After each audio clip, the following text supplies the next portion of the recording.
Welcome to the Love Government. I'm Dennis Leary, and we are doing a series of videos called the Sex Cards. We are now on the 43rd card of this series. The total series is 52 cards or steps or aspects of love in this particular structure, which is a journey of going to who we really are, going home, and that is to be a true lover. This card is one of the many cards, all entitled The Lover, because the lover is the center of what we're doing. We are now entering a new suit of the card game, a new part of the house, a new column of the temple, a new part of ourselves, and that is the suit here of sound. And the sound suit goes from A to G. We're starting with A is the first sound, the first card. So it's kind of a musical journey that we're taking, like the musical scale which goes from A to G. 7 steps, with some half steps in there. This is the key of A then. You might say this particular stop is written in the key of A. A is the beginning of this particular scale. As with all of the other cards, there are 2 sides to the cards. This card has 2 sides, and this card down here also has 2 sides. This is the negative side, this is the positive side, and they spin. It's spin that gives us energy, like an electric motor, or the Earth spinning on its axis, going around the sun, the galaxies spin. In the love culture, people did dances where they danced around, they spun around, all kinds of gestures, arms and legs moving in different directions. They did a dance, and that became a symbol of the dance of life, because life is a dance. Sometimes that's in art. You see a god or a goddess dancing, and what they're doing is portraying the reality of the world, which is an interaction of all kinds of parts, but also has a unity to it. And in this case, the human body is doing the dance. And one of the fundamental metaphors or images of the love government is the lover who is dancing in place. She's not running down a straight line to win a race. That's not the idea. And then the lover stands for each one of us as an individual. That's where it starts. We are a lover. And then we are not isolated, though. We live in a community. So you have in the love culture community dances in a natural setting. And these dances were for the most part sexual. They were designed to turn the people on in a sacred sense, so they could have sex. And they had sex in a communal setting, openly, well-governed, in a natural setting. That's how they kept the world going.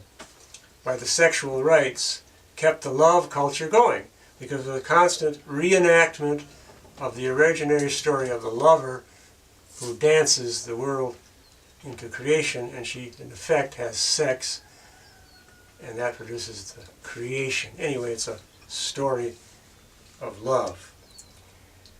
The cards, if you look more closely at them then, on the positive side there is a man who is doing some work, and he is building a frame. He is building actually an A-frame in part. An A-frame is a very stable structure. It's a type of patriarchal structure that he is building, but the A-frame is contained within this circle. He's working on these pentacles, or coins as they're called in the love culture, game he's playing. So he's making a star with his tools, making a star. So what's the star? We've talked about that before. The star has many different connotations. You can start with the stars up in the sky.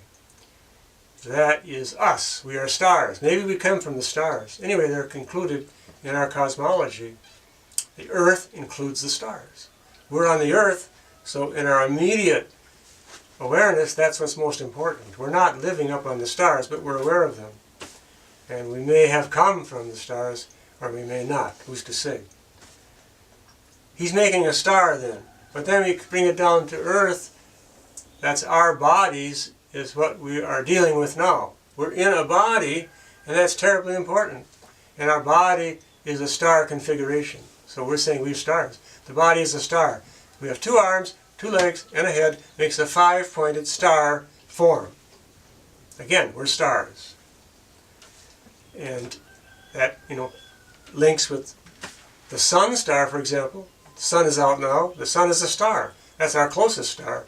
And that star gives us life. So life comes from the sun, but life also comes through our body because we're stars. The hand is a star configuration. 5 extensions. Thumb and 4 fingers make a star configuration. Are these accidents, or are these programmed into our constitution? Did somebody put these as clues for us? Did we ourselves do that? If we were once stars in the heavens, did we put these clues into our bodies so that we would be reminded of who we are and where we're going? Then the other part of the star, as I said before, is the clitoris, is a star configuration in the woman. If you look in the anatomy books, especially the one that came out in the 1980s, written by a woman, she discovered that men and women have a clitoris, equal size. The difference appears to be that the woman has a more full clitoris, and the head of her clitoris is visible, and the arms and the legs are underneath. But the man doesn't, I can see in the anatomy books, where the male clitoris has any arms. Appears to be armless, but this is just things that you can think about. They're symbolic things that may or may not be purposely embedded in our constitution, our bodies. Maybe, maybe not. How are you ever going to know? But in terms of communication, in terms of thinking, in terms especially of clitoral thinking, we use the clitoris as the chief symbol of love.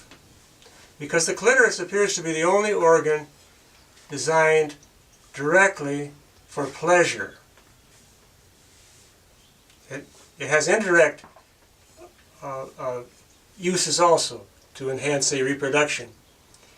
But directly, the clitoris has no other function except pleasure. And ejaculation, which is also pleasure. So, it gets back to the idea of love is pleasure. Love is joy. Love is happiness. Love is bliss. Love is well-ordered. But that's the main idea. So that's why we say, do clitoral thinking. Think about the clitoris. Not in an objective, monetized, prurient, pornographic way. That's called the anti-love way of looking at it. That's called clinical. You have clitoral thinking on this side, you have clinical thinking on this side, which, as I said before, is mechanistic, machine-like, sterile, over-controlled, doused with fear, etc., etc., etc. It comes from patriarchy. It's clinical. There's a place for clinicality. Not saying it's not. But the clitoral type of thinking, what it means is you're thinking about love. You're thinking of the lover, her whole body, not just her clitoris. And the fact that man has a clitoris also. So therefore we're not that different. The two sexes are not really that different. There are significant differences, but we're also mostly the same. All of this, therefore, is connoted or hidden in message in this particular card, working on a pentacle, a round, womanly figure of a clitoris, of a star. So there's a masculine element in there, but nature as a whole, and on the rod, is about a woman, with the man helping her. And if you look really closely, you find out that we're all women. Strange to say, But you can make an argument for that. Really, we're all different types of women. The man is an externalized woman because he has a woman inside of us. Man even has, believe it or not, has a vestigial uterus. There's a little part, I could forget exactly where it is, there's a little uterus in the man's body. So we're not that different. We flow in and out of each other, so we don't want to get too sexist on the extremes, either with patriarchy or a false type of matriarchy. So he is building a frame. So how you frame things makes all the difference in the world. The frame meaning the part around the picture. It's even bigger than the picture. There's some kind of a frame around things. And how you frame things will influence what you see in that picture. If you see things through a square frame, it's different than a round frame. And the frame that we're presenting as more truthful, more useful, more practical is this frame here. It's the woman's triangle. Three-sided triangle pointing down to the earth, set solidly in the center of the earth. Then and then with that nice sloping top, it's a entirely different or very different frame than this pyramid. There are two models, there are two frames, they're a framework. So he's working on a clitoral framework. So we have a choice to make, always. What kind of frame do we want? How do we want to frame ourselves? How are you going to frame the question? That makes the whole difference. The other side of the negative side is fame. Frame and fame play off each other. And this shows a king, the king of wands. This is the negative side. So this king is sitting on a throne holding up a clitoral penis, as I say, which is ejaculating the leaves. He's having sex, in other words, apparently with himself. He's masturbating. And it is a power situation because he happens to be a king. And the purpose of having a king is to administer power, keep the state together from a monarchical method. He has a crown, and in back of him are power symbols. The lion is the king of the beasts, most powerful animal in the animal kingdom. Then there is this lizard. There's a lizard at his feet, and there are these lizards in the background. All over his cape there are these black lizards, sometimes called salamanders, and this particular lizard is grasping his tail in his mouth, making a circle.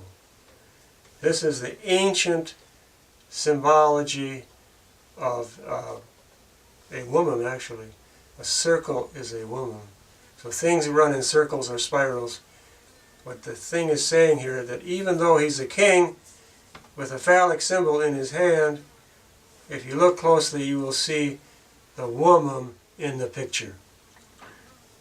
On his neck he's got it looks like a lioness if you look really closely. And she looks like a lioness that is smiling like a Mona Lisa. She's smiling because she's thinking that this king, if he really knew who he was, he would be really, really surprised. And we are also then surprised about ourselves when we look deeply into these realities that are presented by these cards. These cards are windows in which we see out into reality, but they're also mirrors in which we see ourselves.